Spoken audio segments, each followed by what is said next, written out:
Gather around, folks. Let me take you back to when I was just a sprightly 4 or 5-year-old navigating the tumultuous waters of my parents' separation. Picture this. My mom and I holed up in a cozy 2-bedroom apartment. Now, while I technically had my own sleeping quarters, there was nothing quite like snuggling up in Mom's bed. Our rooms were situated at the end of a dimly lit hallway, giving off some serious, mysterious vibes. One sweltering summer night, as the moon cast an eerie glow through the open window, I found myself roused from slumber. A strange energy filled the air, and even our trusty feline companion, who usually snoozed by our side, seemed on edge. With a curious glance, I watched as he darted into Mom's room, letting out an uncharacteristic meow. Suddenly, my blood ran cold. There, in the doorway of my bedroom, stood an intruder, his presence sending shivers down my spine. With lightning speed, Mom sprang into action, whisking me away and hurling us both out of the nearest window. Talk about a dramatic exit. As we landed with a thud on the grass below, screams pierced the silence, and the authorities were promptly summoned.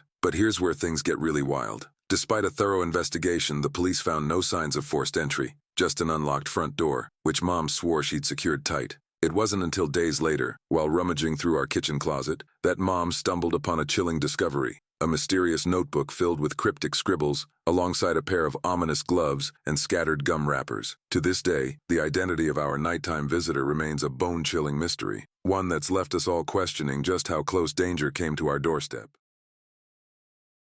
It all began on a regular day, with me posting an online ad for a coffee machine. A potential buyer reached out, expressing interest in purchasing it and arranging to pick it up from my home after work. Little did I know, this seemingly routine transaction would spiral into a harrowing ordeal that would haunt me for years to come. As the sun dipped below the horizon and darkness enveloped the city, I found myself alone in my modest apartment. The anticipation of the buyer's arrival mingled with the quiet of the night, creating an uneasy tension that I couldn't shake.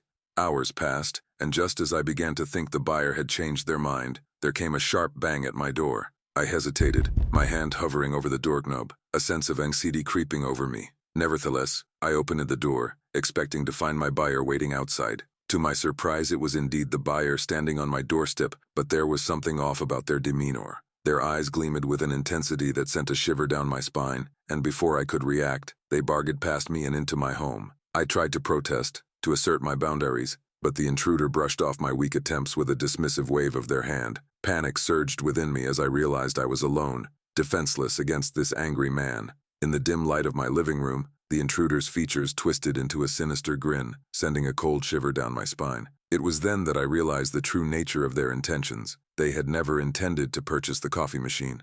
No, their presence in my home was far more sinister, their motives hidden behind a facade of false pretenses. As fear threatened to overwhelm me, I knew I had to act fast. Getting every ounce of courage within me, I attempted to reason with the intruder, to plead for mercy in the face of their malevolent intent. Just when it seemed all hope was lost, a sudden noise of sirens pierced the silence. With a sense of relief washing over me, I realized that help had finally arrived in the form of the police, called by a neighbor who had heard my desperate cries for assistance. Quickly, the police arrived at my apartment. Their coming made me feel hopeful in the middle of all the chaos. Within moments, the intruder was apprehended. As I watched the intruder being led away in handcuffs, a profound sense of gratitude washed over me. Though the events of that fateful night would haunt me for years to come, and though the scars of that night may never fully heal, I try to make myself feel better knowing that some people are trying to help you in need. I was walking my dog Max in the woods late at night. We live far from town, so it's usually quiet and peaceful. But that night something strange happened. When I went downstairs to take Max out, I noticed that the closet door was open. It seemed odd because I never leave it open. As I got closer, I saw a man hiding inside. My heart started pounding, and I quietly backed away, trying not to make any noise. I hurried back upstairs to my room, trying to think of what to do. Then I remembered I had a shotgun in the closet. I grabbed it and went back downstairs, trying to stay as quiet as possible. When I got back to the closet, the man was still there. I pointed the shotgun at him and yelled for him to leave or I would shoot. He looked scared and ran past me, knocking me to the ground as he went. I must have hit my head because the next thing I knew, I was waking up on the floor. My head was throbbing, but I managed to get up and check the house.